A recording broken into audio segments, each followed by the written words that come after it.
Today, I took a serious trip down memory lane, man. I had to shoot a new YouTube video for my channel, and the video that I decided to go with was Ryan Clark's top 3 training spots. So basically, I took my viewers around my hometown of Freehold, New Jersey, and I showed them the 3 locations where I would train most often, goal in mind to become the best soccer player I could be. The first spot was a hockey rink. The second spot was the side of an elementary school that I used to kick the ball off of, a brick wall with mud in front of it. The third spot was my parents' backyard. My dad built me a goal. We put lights up in the trees so I could train at night. Just like, low cost, but we did what we could, and, we made the most of it. You don't need much, man. You just need to have that hard work. So today, when I visited those 3 spots, it just took me back. It took me back to the work, the sweat, the tears, the good times, just the journey, man, the process. And when I'm sitting there, I'm just looking back, and I can think of specific days when I had great days, when I had bad days. And, at the end of the day, just having no regrets and being at peace with knowing how much work went into each of those locations. And it just brought me back to that winning mentality where you may not be the best, you may not be where you want to be yet, but knowing if you honestly put the work in, you will get there. When I first visited each of these 3 spots, I was not a top-notch player. But by my final session, I went pretty damn far. And that just goes to show you, when you put that work in, alone, by yourself, you can accomplish anything you want. So when I was there, it just brought me back to the work. It brought me back to that winner's mentality. And that's what I want to talk about today. Just having that winner's mentality, pushing yourself, not needing anyone else around you, man. I don't care if you work in an office, if you're an athlete, if you're a parent, whatever. Not caring about the outside judgment, just knowing the job that you have to do and having yourself being the only motivator that you need. I was watching Kobe Bryant's memorial earlier this week, and Michael Jordan had a fantastic speech. If you haven't heard it, I recommend you go look it up and go find MJ's part and listen to it. Towards the end, he talks about Kobe and how he had the passion to be the best athlete, father, husband, businessman that he could possibly be. He's like, Kobe gave every ounce of himself to everything he was doing. Kobe always talked about squeezing every ounce of juice out of the orange. And that's something that I live by. I pray that whenever my time is up on this beautiful world, that people can say the same thing about me. That, RC, he gave everything he had to everything he was doing. I just don't want to have that regret. I don't want to disrespect anyone by not giving them everything I have. Be the best son, be the best brother, be the best husband, be the best father, be the best athlete, be the best gym owner, whatever makes up my life through the years, just giving it everything I have. And I think that's what's the most important thing. Don't waste it, man. Don't waste your talent. Doesn't matter what you're doing. Be the best you can possibly be. So when I went to these 3 spots, man, I just remember, again, because I wasn't a complete product. I wasn't a top recruit at that time. But I was like, you know what? Just put in the work. Put the work in at this rink. Keep plugging away and banging at this wall. Keep turning those lights on in your backyard and keep shooting. So I really took a fantastic trip down memory lane today when I was filming that YouTube video. And it's all about just putting in that work, man, and being a competitor, having that winner's mentality. I remember Jason Williams, the old Duke point guard. He's now an ESPN analyst. He's always on TV. He tells a great Kobe story. He remembers I think it's his rookie year.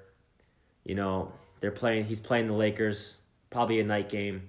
So he goes to the arena, 1 o'clock in the afternoon, just to get a couple shots up, a little pregame. When it gets to the arena, Kobe's already there, already training. And reckon they have a game later. He goes, Kobe was in a dead sweat when I got there.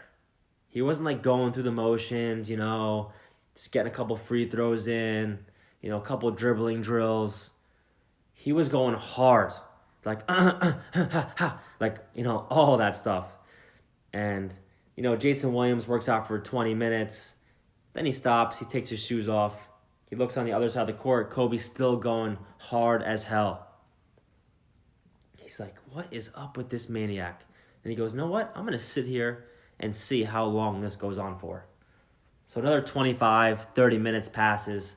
Kobe finally wraps up his workout. And don't forget, they have a game later that night. So Jason Williams goes over to him.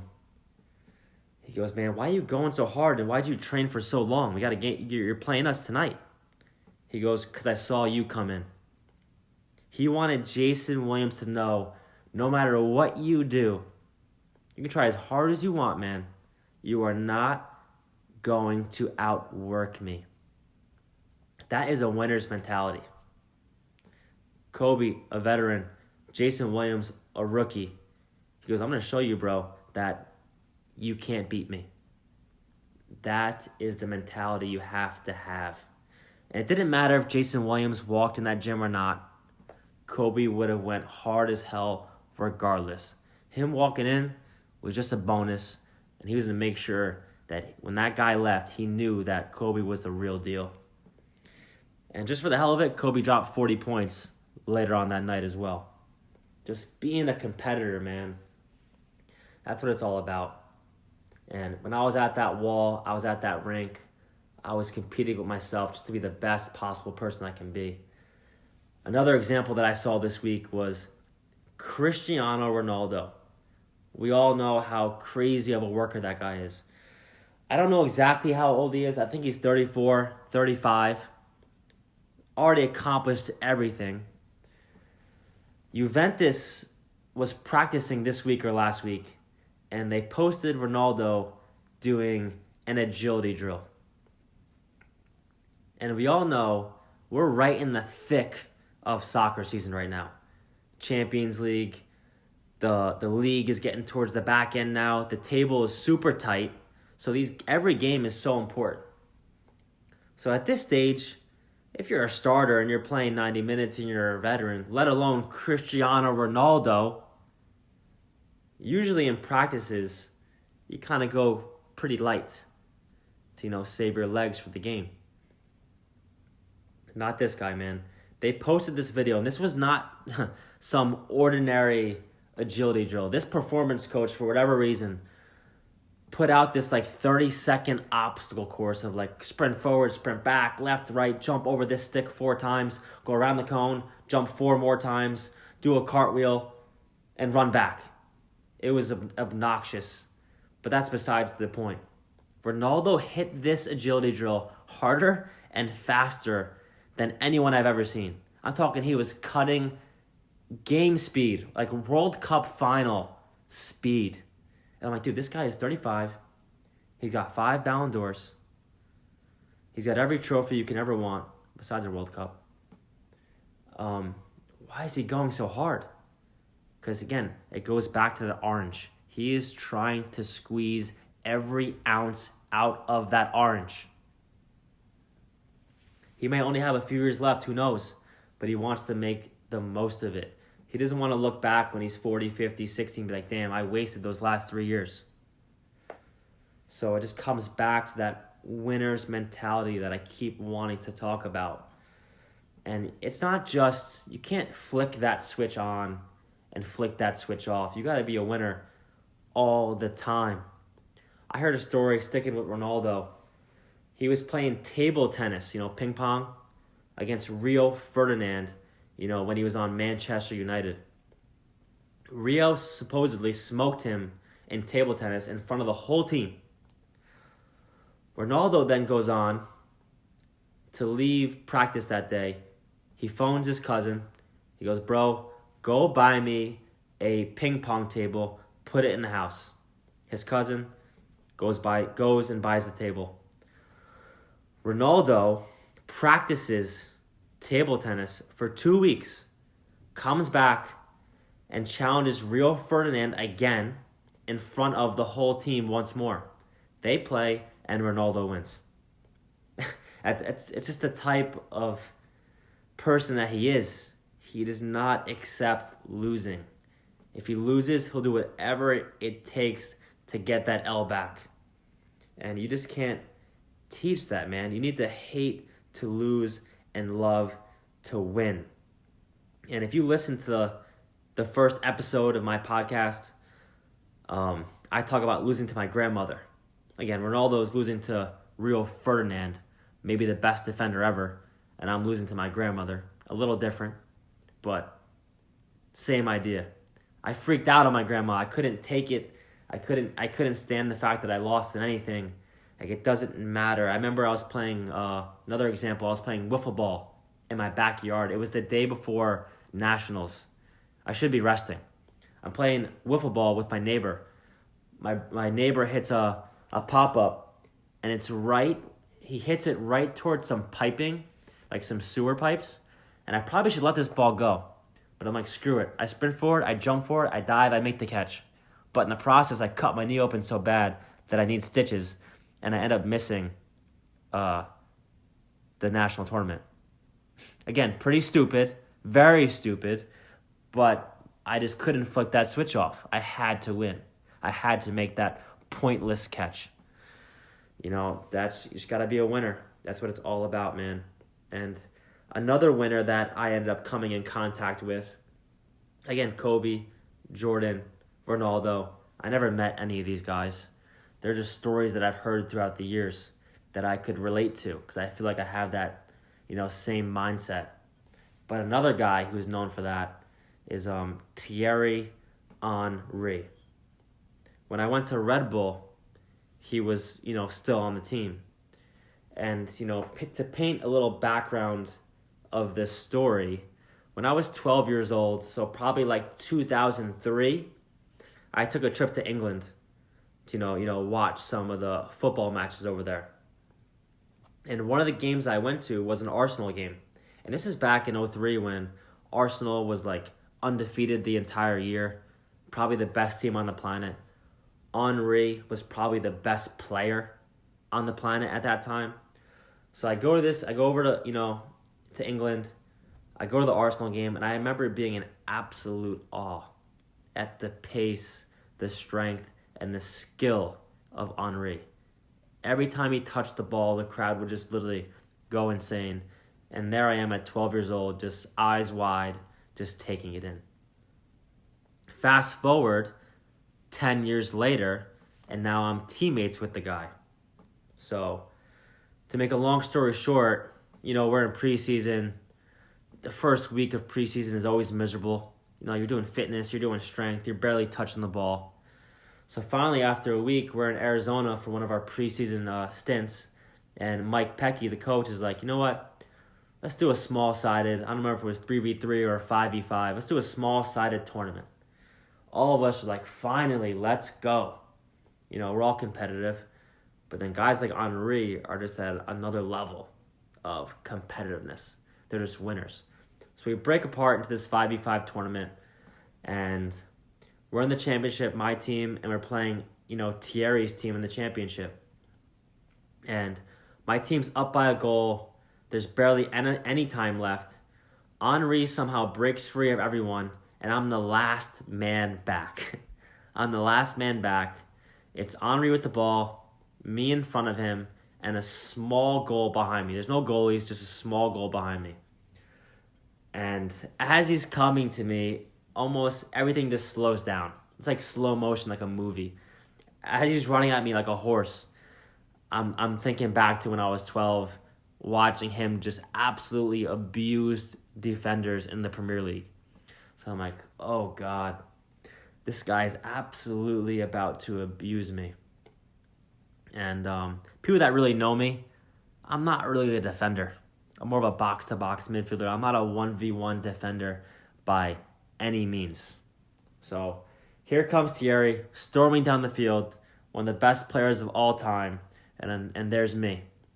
Good old Ryan Clark, 22 years old, ready to roll. So he's attacking me. He throws some moves on me, this, that, and the other thing. We get right in front of the goal. I throw my leg out for one more, last-ditch effort, and I get the ball clean, and I stick him. And the ball is right on the line, but the impact of my tackle, of stopping the ball makes him fly over the ball into me, knocking me over. I fall back into the goal. It's a shit show. Everything falls over, and the ball is literally sitting on the goal line. Borderline in, borderline not, depending on who you're asking. Coach Mike Pecky goes, no goal, no goal. So my team wins. Thierry gets up. He gets up and freaks out. And let me remind you that we're in Arizona. We all live in New York. So it's not like he can go home. He doesn't know anyone there. He gets up, leaves the training ground. I don't know how he got back to the hotel. I don't know what car he took. Again, we're not in New York. I don't know who drove him. But he leaves practice and goes back to the hotel. All because he didn't win that 5v5 tournament. It's just another level of hating to lose. So that's my Thierry Henry story. He probably hates me, but it's all good. I still respect the hell out of that guy. That guy was unbelievable, bro. I'd never seen, again, when I played with him, he was 38, 39, out of his prime, barely trying. Dude, the guy was an alien.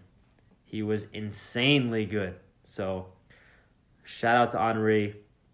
But it all goes back to that winner's mentality that I've been talking about this entire podcast. And, the most successful people compete with themselves. No one can push them harder than they can push themselves. Like back when I was at those 3 locations training, there was no one watching me. Some people need someone over their shoulder. A real winner, someone who's really competitive, doesn't need that. They have that voice in their head already holding them accountable. So they're always going hard. It's just 24/7, man. It's not just when you're training. If you want to be a winner, it's got to be all day, every day. Another story I heard about Ronaldo is his other teammate, Patrice Evra, went over to Ronaldo's house for lunch after training. And, Patrice gets there. He's like, oh, man, I'm starving. He gets to the table. There's plain grilled chicken, no seasoning, no flavor, and water. He's like, what the hell? What am I going to do with this? And he goes, eat it. He goes, all right, I'll eat it. He didn't really enjoy it, but, he got it down. So they have lunch. This is after training. They already worked out. Ronaldo's like, hey, you want to go outside and play 2-touch? Which is like a juggling game. He goes, we just had training. I'm good. But Ronaldo made him go outside. After 2-touch, he's like, you want to go swimming? After swimming, you want to go in the sauna? It's just 24/7 turned on, doing everything possible to be the best you can be. And I remember when I was growing up as well, again, I wasn't that talented, but I freaking tried my hardest to be the best I possibly can be. I remember in high school, I talked about in the last podcast episode, I was undersized. So I'd have power bars in my pocket. I'd have sandwiches in my locker. I'd be in between classes trying to throw a sandwich back. Just 24/7 trying to be better. Once I got my license, I had peanut butter and jelly sandwiches in my car. People would come in there and be like, what the heck is wrong with you, bro? You know what I mean? But if you're a real winner, you don't care about that outside judgment. You just do whatever it takes to be the best. Another example of me, when I went to the combine, I remember I got to the combine, my legs just didn't feel right, so I decided the minute I landed and got to the hotel for player check-in, I was going to go for a run. Everyone got to the hotel, and obviously was like, yo, I'm chilling. I'm going to the room, put my feet up. I'm getting ready for tomorrow. I landed. I just went for a run. I did like a core workout. I just everything you can think of. Just trying to get my body to feel perfect for the first game. And in between games, I was going to the gym, doing maintenance work, prehab type stuff, just extra stuff. MLS ended up doing a story on me because they thought I was crazy doing all this stuff. They're like, wow, this kid's insane. But again, I told you, going into that combine, I was predicted to get drafted, but, I'm not sure where. By the end of the combine, I was predicted to go first round. I jumped a lot of people because I was doing all of that extra stuff. Again, I don't have the talent of Ronaldo, Henry, Kobe Bryant, Michael Jordan. I don't have the talent, not even in the slightest, not even close. But I do believe I have a similar mindset, similar mentality that those guys have, and it's gotten me pretty damn far so far. So, going back to those 3 training spots that I visited today, which brought me back to that work ethic, brought me back to that winner's mentality. I just look back on my athletic career and that journey, the process, the memories, and I can look back at it and honestly be like, and have no regrets. I had some bad luck, you know what I mean? You control what you can control. But I have no regrets with the work that I put in. And I think that's what it's all about, just leaving no stone unturned. I don't care if you're an athlete, if you're a salesman, if you're a contractor. I don't care if you're just a stay-at-home dad. Be the best you can be. Be the best husband. Be the best father. Be the best version of yourself and strive for that. Don't cheat people out of the best you. Don't disrespect the gifts that you have. I told you, my biggest fear in life is sitting in a chair when I'm 90 years old and just kind of staring forward and just kind of like looking back at memories from my life and just being like, God, I wish I could have did this. I wish he went a little harder there. I wish he tried one more time. That is my biggest fear. So like Jordan said in that speech about Kobe and how Kobe gave every ounce of himself to everything he was doing, I feel the same way so strongly. Give everything you have, always. And if you make a mistake, bounce back and just keep growing, keep learning, and keep getting better.